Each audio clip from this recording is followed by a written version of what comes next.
Pourquoi les Québécois n'ont pas signé la loi constitutionnelle du Canada en 1982, aussi connue au Québec comme la Nuit des longs couteaux?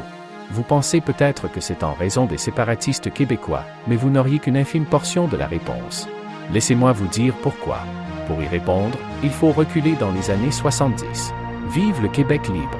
Dans les années 1970, le mouvement indépendantiste québécois a pris de l'ampleur, culminant avec l'élection du Parti québécois, PQ, en 1976 sous la direction de René Lévesque, qui a promis de tenir un référendum sur la souveraineté dans son premier mandat. Le camp du oui, mené par le premier ministre du Québec, défendait cette vision du Québec souverain, tandis que le camp du non, qui était dirigé par le premier ministre du Canada, Pierre Elliott Trudeau, promettait des réformes constitutionnelles et d'inclusion, si le Québec restait au sein de la Fédération canadienne. Le 20 mai 1980, les Québécois ont été appelés à voter sur l'indépendance du Québec, qui maintiendrait une association économique avec le Canada. Le non l'emporte. Le oui avait obtenu 40% des voix. Si je vous ai bien compris, vous êtes en train de dire à la prochaine fois. Il est important de soulever, on assistait ici à un premier ministre du Canada qui s'imposait dans le débat interne d'une province. La centralisation du pouvoir. Après la défaite du référendum de 1980, où le camp du non l'avait emporté grâce aux promesses de changement faites par le gouvernement fédéral, Pierre Elliott Trudeau, amicalement appelé PET, a vu l'occasion de consolider son projet d'un Canada plus uni, moins soumis aux volontés des provinces. Le premier ministre du Canada voulait donc rapatrier sa constitution du Royaume-Uni. En effet, avant 1982, nous étions encore un pays sous l'acte de l'Amérique du Nord britannique, du Royaume-Uni. Mais ne vous trompez pas, nous sommes toujours dans le Commonwealth, contribuant grassement chaque année à cette entreprise pro-royauté anglaise, où leur but est entre autres d'appliquer la charte des valeurs du Commonwealth dans les pays colonisés par la couronne britannique. Il y en a vraiment qui sont fiers de ça? En 1981, PET voulait ajouter une charte des droits et libertés qui renforcerait le rôle d'Ottawa dans plusieurs champs de compétences provinciaux clés. Les intentions semblaient nobles en surface, mais cette soudaine unité convoitée par Trudeau père était seulement pour diminuer le pouvoir politique des provinces au profit du gouvernement fédéral et par le fait même, affaiblir le Québec. J'explique. Sous le Royaume-Uni, les gouvernements des provinces avaient des pouvoirs plus importants sur leur propre province, mais devaient quand même travailler avec le gouvernement fédéral, qui lui, rendait des comptes à la couronne britannique. L'indépendance du Québec était donc plus simple avant 82? Étrangement, oui, parce qu'on avait d'autres pouvoirs, entre guillemets, au Québec. Le résultat du référendum nous séparait presque directement, du point de vue du Royaume-Uni, du Canada, sans que le gouvernement fédéral ait un vrai poids sur la question au final. Voilà pourquoi Pierre Elliott Trudeau s'ingérait de manière colossale dans le débat de la souveraineté au Québec, promettant terre et mer un an plus tôt. Le premier ministre du pays, M. Trudeau, y est allé de sa troisième intervention dans la campagne référendaire. Ce soir, il a déclaré qu'à la suite d'un non au référendum, Ottawa va mettre immédiatement en marche le mécanisme de renouvellement de la Constitution.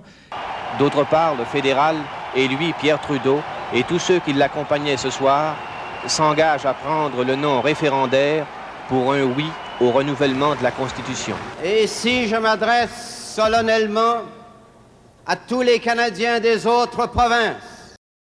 Pour le Québec et René Lévesque, c'était inacceptable de s'imbriquer dans le Canada d'une telle façon.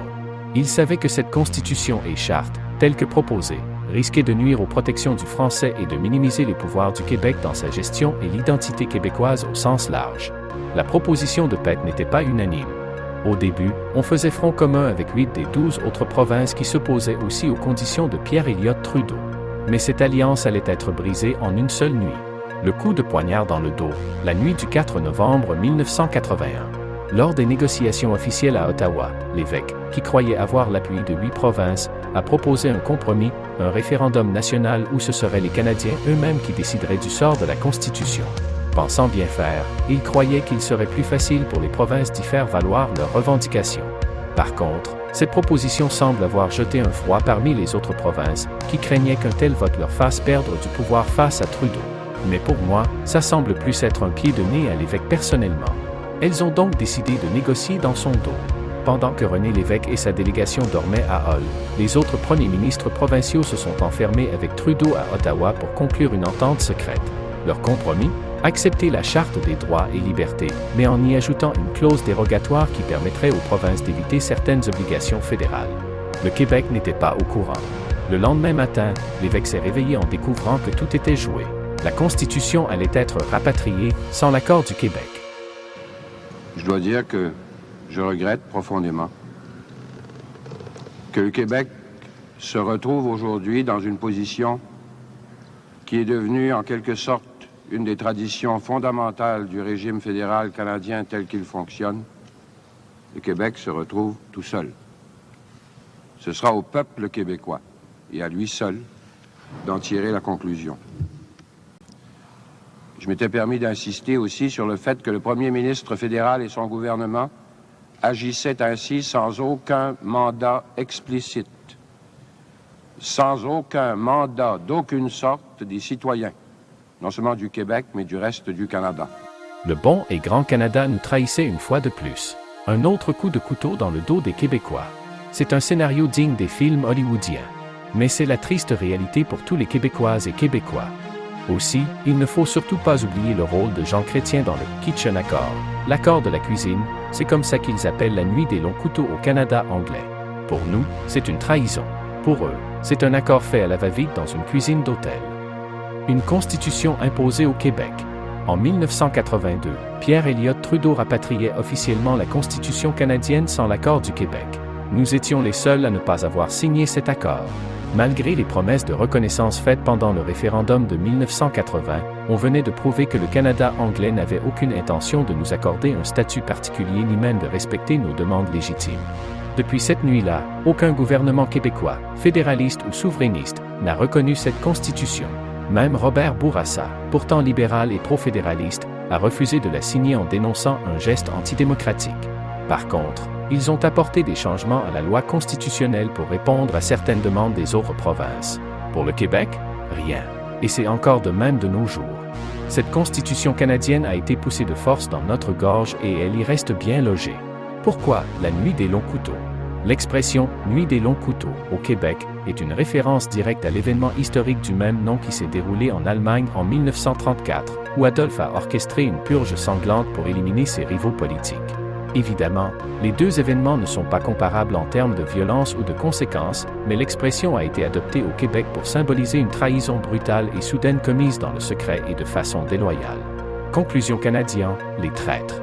Dans la mémoire collective québécoise, cette nuit est synonyme d'une trahison politique qui a profondément marqué nos relations avec le Canada. Son résultat est une constitution que le Québec n'a jamais signée et qui continue, encore aujourd'hui, à alimenter notre méfiance envers le Canada. Pour beaucoup de Québécois, cet événement a démontré l'hypocrisie du fédéralisme canadien. On nous demande d'être partie prenante du pays, mais lorsqu'il est temps de prendre des décisions majeures, on nous met toujours de côté. Pire encore, il nous joue littéralement dans le dos pendant qu'on dort. C'est pas il y a 200 ans, seulement 43 ans. Encore aujourd'hui, le Québec fonctionne sous une constitution qu'il n'a jamais acceptée. Chaque tentative de reconnaissance, comme l'accord du lac Mich en fin 80, a échoué face à l'intolérance du Canada anglais. Ce n'est qu'en 2006, 24 ans plus tard et à contre-cœur, que le gouvernement Harper reconnaît le Québec comme une nation distincte. Alors, comment s'étonner que la question de l'indépendance soit toujours d'actualité? Quand un pays vous trahit de cette manière, comment peut-on encore croire qu'on y a notre place? Je le sais! Wouf, wouf. Good night, René. Salut. À demain, finalement. En quelque sorte. Après une dure journée de négociations constitutionnelles, les 10 premiers ministres des provinces canadiennes vont se coucher.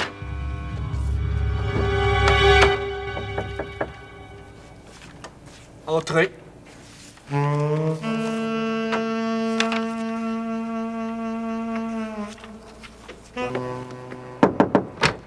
Il dort comme un poupon, il sleep sweet a popoune. Profitant du sommeil de René Lévesque, les autres premiers ministres provinciaux et le gouvernement du Canada, représenté par Jean Chrétien, mènent des négociations secrètes en vue du rapatriement unilatéral de la Constitution canadienne, sans le consentement du dangereux Québec. Oh! Welcome into the new Canada, René! On baptisa cet événement la Nuit des longs couteaux. L'ennemi était isolé et le pays était sauvé par un de nos plus grands héros. Il s'est fait pour les salades, que voulez-vous? Voilà ce qui répond à